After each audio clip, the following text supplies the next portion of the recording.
क्या आप जानते हैं एक समय भारत दुनिया की सबसे अमीर अर्थव्यवस्था था। हाँ, 17वीं सदी में भारत पूरी दुनिया की लगभग 25% अर्थव्यवस्था अकेले संभाले था।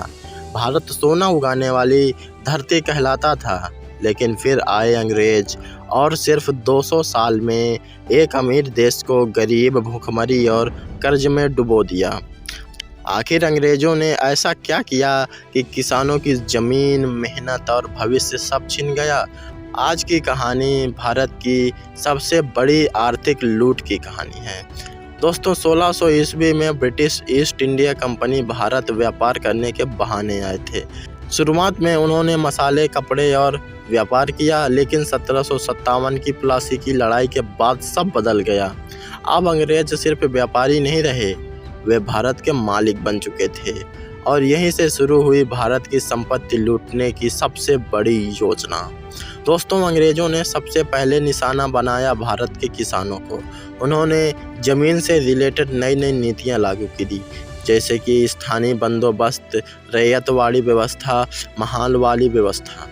पहले किसान फसल के अनुसार कर देते थे, लेकिन अंग्रेजों ने तय कर दिया, फसल हो या ना हो, टैक्स देना ही पड़ेगा। बारिश में बर्बाद हुई फसल या सूखा में खराब हुई फसल, अंग्रेज़ों को फ़र्क नहीं पड़ता था।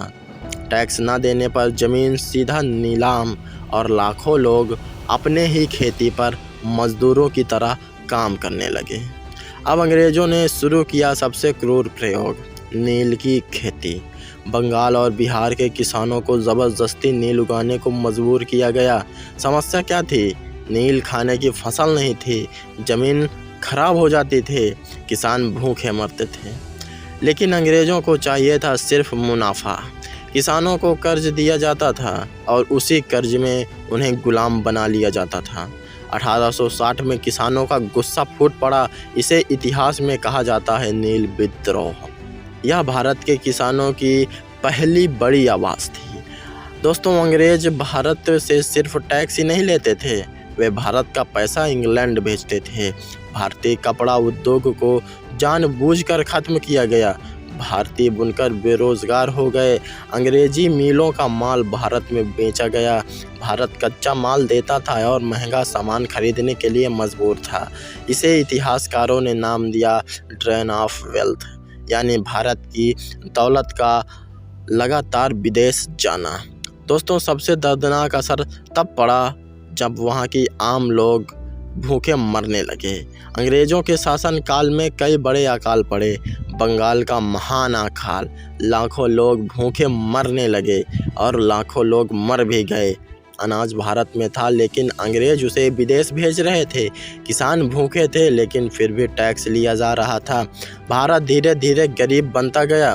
सोचिए, जिस देश को कभी सोने की चिड़िया कहा जाता था, वही देश आज़ादी के समय गरीब क्यों था? क्योंकि अंग्रेज सिर्फ शासन नहीं कर रहे थे, वे भारत की आत्मा, मेहनत और भविष्य को लूट रहे थे। लेकिन इसी दर्द से जन्म हुआ स्वतंत्रता संग्राम का। किसानों, मजदूरों और आम जनता की लड़ाई ने आखिरकार 1947 में भारत को आज़ादी दिलाई। यह सिर्फ इतिहास नहीं, यह याद दिलाता है कि आर्थिक आज़ादी कितनी ज़रूरी होती है। दोस्तों, अगर आपको ऐसी सच्ची ऐतिहासिक कहानियाँ पसंद हैं तो वीडियो को लाइक करें, चैनल को सब्सक्राइब करें, क्योंकि इतिहास सिर्फ किताबों में नहीं, हमारी पहचान में छुपा होता है। फिर मिलते हैं नेक्स्ट टॉपिक पर, तब तक के लिए धन्यवाद। जय हिंद।